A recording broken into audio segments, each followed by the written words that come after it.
Hey, Master Gardeners, a client brought me this trashy Tradescantia and didn't know what to do with it, was ready to throw it away. And I said, hold on, let me just propagate it for you. Started some pieces for it so you can take it back home and at least try it again. You know, it's a variegated plant, so variegated plants always need a little more sunlight in the house. So I have a feeling that was probably what the problem was. So we're going to propagate this, and then I have another.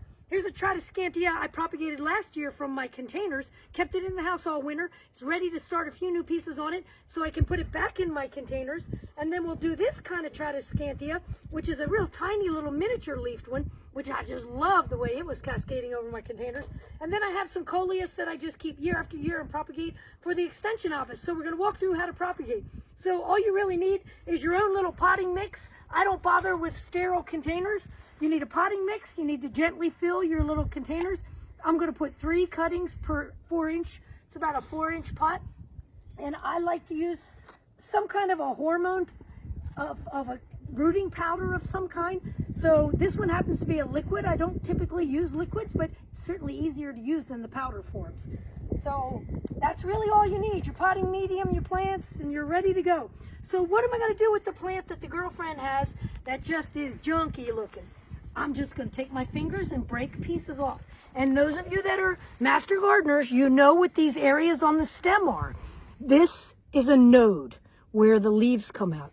The next node is down here where a leaf came out. That's where you're going to get your roots. So we don't break it off in between the two. We break it off right below a node, or if you want to get fancy, you can cut it, but you sure don't have to. I've got to bury at least 1 node under the ground. I could actually break this off too and put 2 nodes underneath of the ground.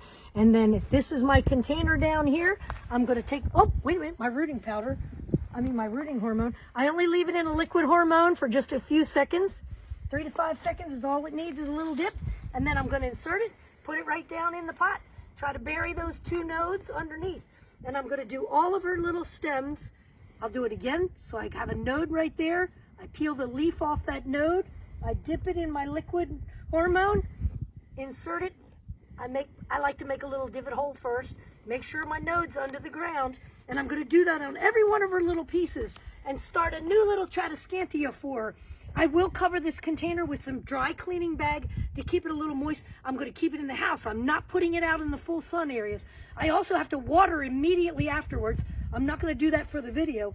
But this little Tradescantia is a hard one to take the cuttings and demonstrate. But I usually just use my fingers and I break. This is a good kids project. Break the little piece off, pull off some lower leaves. I put 5 to a hole. So I break another piece off, tear some leaves off.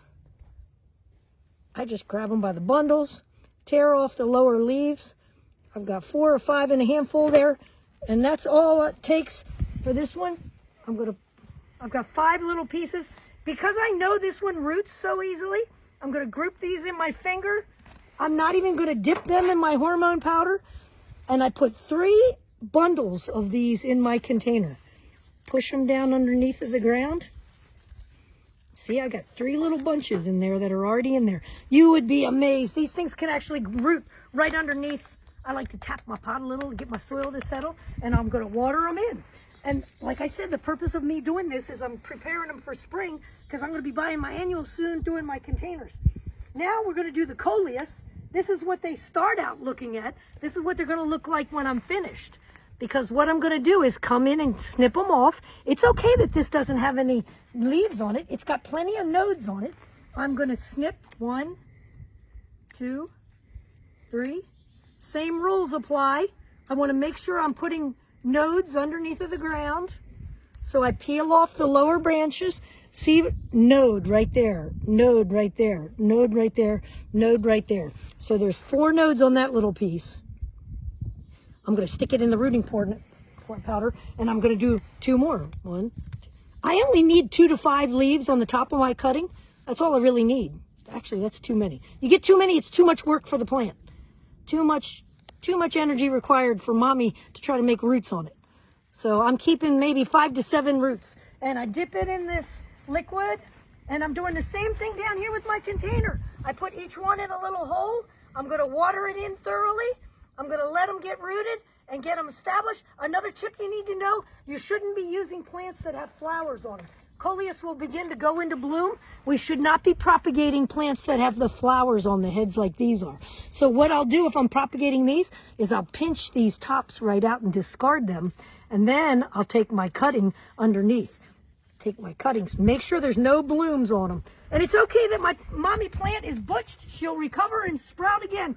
And let me show you, we did this in another previous video. Remember I forced some tulips about a month and a half ago? It was in November. I stuck them in this particular container and forced them. So look, we have success. They bloomed right around Easter time. So there you go, Master Gardeners, some fun gardening tips.